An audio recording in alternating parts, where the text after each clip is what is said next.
اللہ نے کلمہ کن کہہ دیا، اس کلمہ کن کے کہنے پر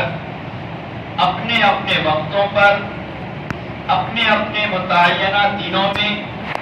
کائنات کی چیزیں بنتی چلی گئی۔ یہ آسمان کلمہ کن پہ بنا، زمین ہو یا پہاڑ،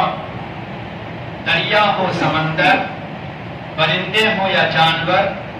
یہ تمام کے تمام اللہ کے کلمہ کن کہنے پر اپنے اپنے وقتوں پہ بن گئے۔ مگر جب انسان کو بنانا ہوا تو انسان اب اللہ اپنی صفات کا، اپنے کمالات کا سب سے زیادہ مظہر، سب سے زیادہ ظاہر ہونے کی جگہ اللہ کو، انسان کو بنانا تھا، تو اللہ نے صرف کلمہ کن کہہ کر انسان کو وجود نہیں بخشا، بلکہ فرشتہ اوپر سے نیچے آیا، مٹی لے کر گیا، گارا تیار ہوا، اس کا بدن بنایا گیا، سکھلایا گیا، ایک مدت تک اسے چھوڑا گیا، اس کے بعد پھر اللہ کی طرف سے انسان کے بدن میں روح ڈالی گئی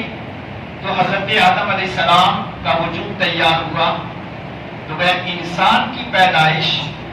انسان کی تخلیق، انسان کی بناوٹ کا انداز دیگر تمام مخلوق کے مقابلے میں اللہ نے الگ رکھا۔ جب انسان تیار ہو گیا تو اللہ کی نگاہ میں ساری کائنات، کائنات کے ذرہ ذرہ، کائنات کی بڑی چھوٹی چیزیں، ان تمام کے مقابلے میں انسان اللہ کی نگاہ میں سب سے زیادہ حسین، سب سے زیادہ جمیل، سب سے زیادہ خوبصورت اللہ کی نگاہ میں انسان بنا۔ یہی وجہ ہے کہ قرآن کریم میں اللہ نے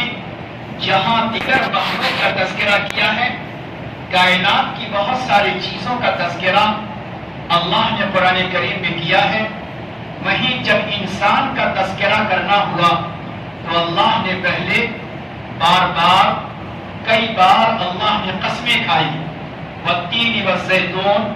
وطور سینین وہذا البلد الامین، یہ اللہ نے پہلے قسمیں کھائی ہیں، اور قسم کھا کھا کر، قسموں کے کھانے کے بعد اللہ نے کہا لَقَدْ خَلَقْنَا الْإِنسَانَ فِي أَحْسَنِ تَقْوِيمٍ، کہ میں نے انسان کو سب سے زیادہ حسین صورت میں، احسن ڈھانچے میں، سب سے زیادہ خوبصورت حدیث شکل میں نے انسان کو پیدا کیا۔ تو انسان کے حسن کو، انسان کے جمال کو، انسان کے بھلے اور خوشنما اور خوبصورت ہونے کا تذکرہ جب قرآن کریم میں کرنا ہوا تو اللہ رب العزت نے پہلے بار بار قسمیں کھائی۔ اس سے اندازہ لگائیں کہ اللہ کی نگاہ میں یہ انسان اللہ کے جمال کا اور اللہ کے کمال کا سب سے زیادہ مظہر اور پرتو اس کا عکس بنا، تو اللہ رب العزت نے ایک خاص انداز میں انسان کا تذکرہ کیا۔ اب جانتے ہیں ہمارا کہ جو چیز حسین و خوشنما ہو اس کی حفاظت کا بھی انتظام کیا جاتا ہے، اس کی خوشنمائی کے راستے بتائے جاتے ہیں۔ تو اللہ رب العزت نے جو ہمیں اور آپ کو جسم عطا فرمایا، پروردگار نے ہمارے اور آپ کے جسم کو اللہ نے 3 حصوں میں تقسیم کر دیا ہے۔ ہمارے اس جسم کا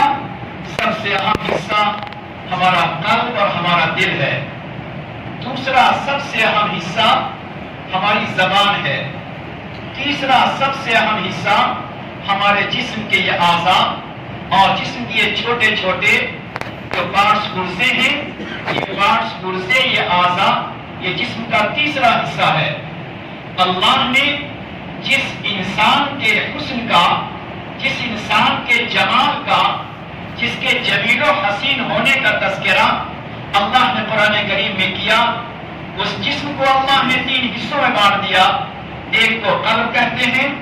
اور ایک کو زبان کہتے ہیں، اور ایک کے دیگر اعضاء، ہاتھ اور پاؤں، کان اور آنکھیں وغیرہ۔ پھر اس کے بعد پروردگار نے ان 3 چیزوں کے لیے کچھ حسن و جمال زینت کی چیزیں اللہ نے بنائی ہے،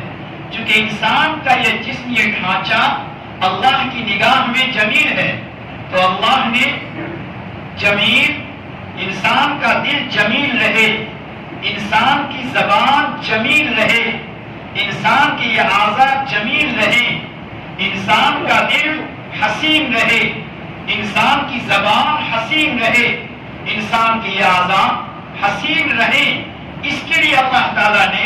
حسن و جمال اور زینت کی چند چیزیں عطا فرمائی ہیں۔ اے میرے بندے، تم میری نگاہ میں جس طرح پیدائش کے وقت حسین و جمیل ہو، اپنی زندگی میں بھی میری نگاہوں میں حسین و جمیل رہنا، مرنے کے وقت بھی حسین و جمیل رہنا،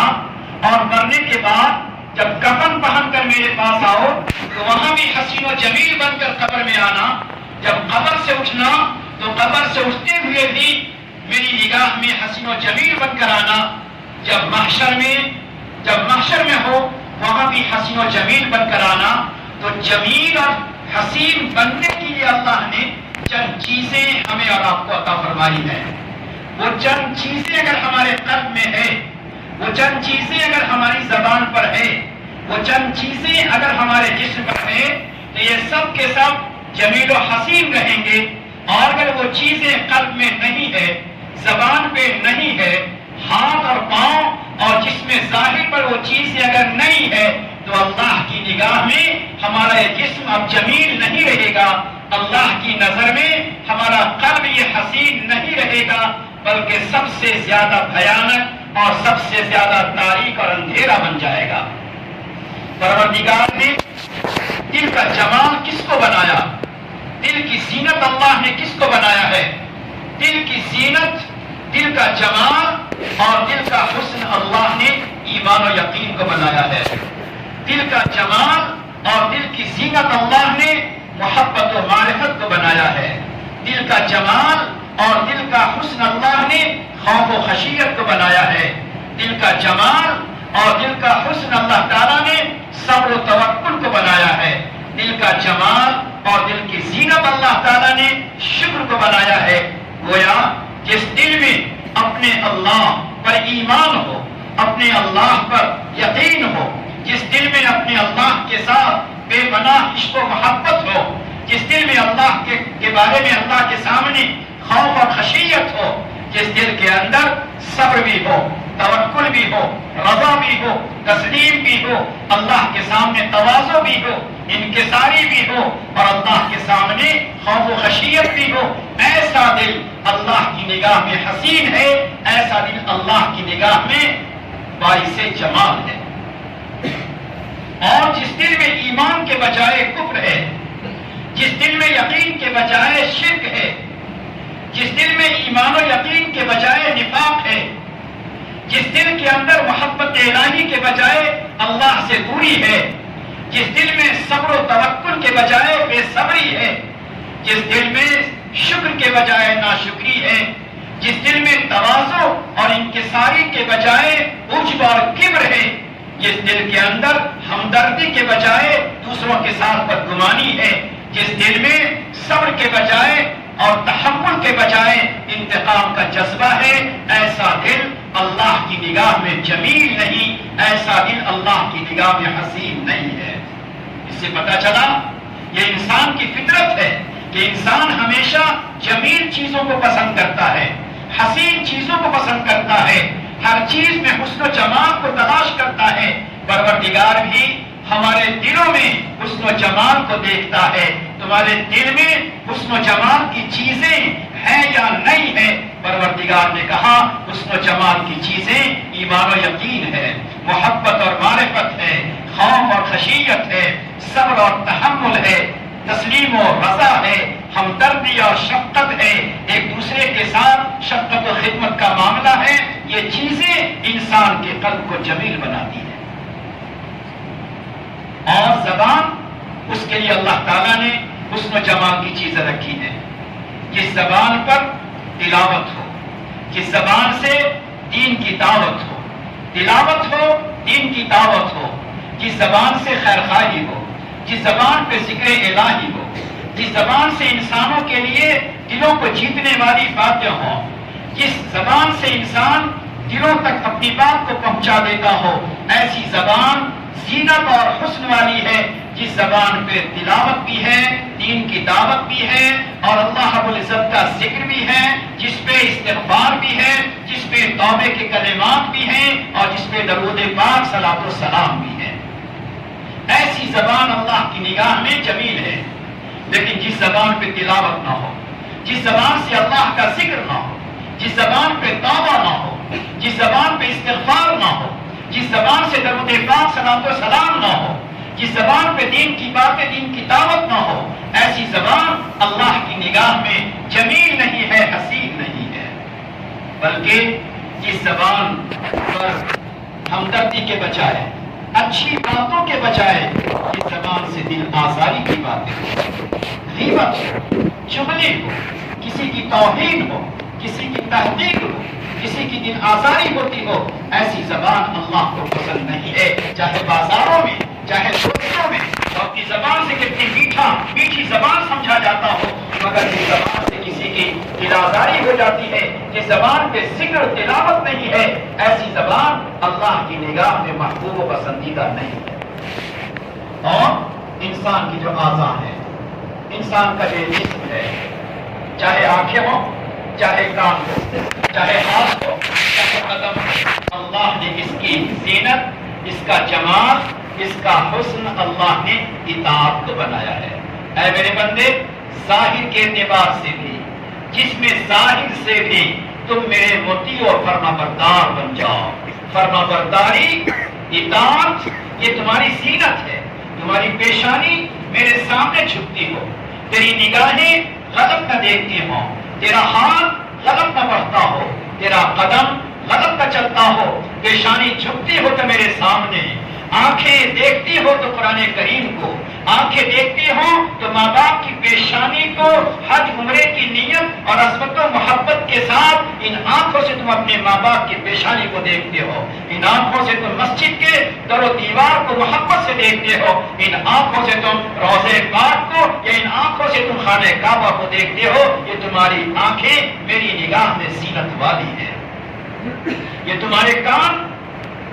کان دین کی باتوں کو سننے والے ہوں، یہ تمہارے کان اچھی باتوں کو سننے والے ہوں، یہ تمہارے کان غلط باتوں کو سننے والے، غلط باتوں کی طرف لپکنے والے تمہارے کان نہ ہو۔ یہ تمہارے ہاتھ قرآن کریم کو لینے والے ہوں، یہ تمہارے ہاتھ صدقہ و خیرات کو کرنے والے ہوں، یہ تمہارے ہاتھ موبائل کی طرف غلط کرنے والا نہ ہو، غلط چیزوں کو اوپن کرنے والا نہ ہو، یہ تمہارا ہاتھ ایسا نہ ہو۔ خلاصہ یہ ہے کہ اللہ رب العزت نے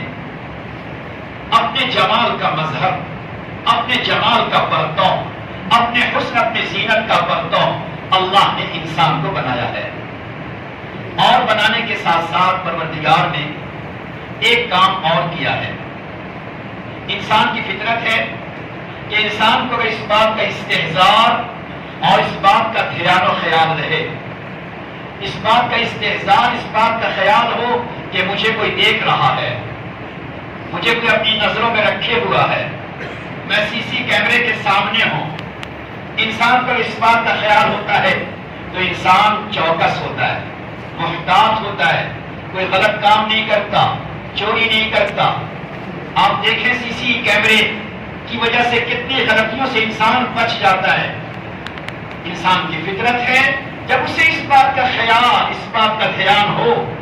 کہ ہمیں کوئی دیکھ رہا ہے، میں کسی کی نظروں میں ہوں